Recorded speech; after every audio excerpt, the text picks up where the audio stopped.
Saudara menggunakan channel tadi, channel YouTube Haris Azhar, apa sih yang diharapkan atau keuntungan saudara, apa yang saudara harapkan?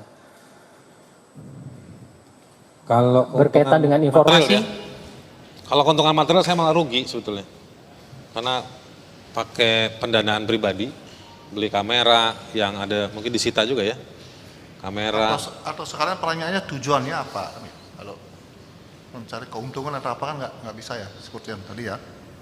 Enggak Pak. Ya, tujuannya. Profesi juga enggak, cita-cita saya jadi hakim dulu Pak sebetulnya. Ya makanya saudara tujuannya. terdakwa bisa dijelaskan. Kalau keuntungan material enggak, apakah itu target keuntungan material? Kayaknya enggak juga, karena isu yang karena ranah yang saya diskusikan bukan ranah yang punya perhatian publik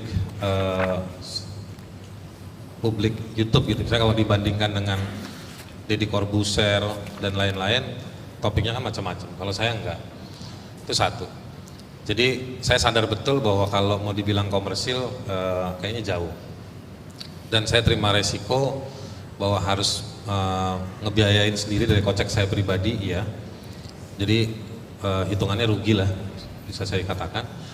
Nah kalau pertanyaan Pak JPU juga pertanyaan Pak Hakim soal tujuannya apa, saya cuma ingin menggunakan YouTube, sosial media, platform YouTube yang kebetulan saya sudah punya akunnya.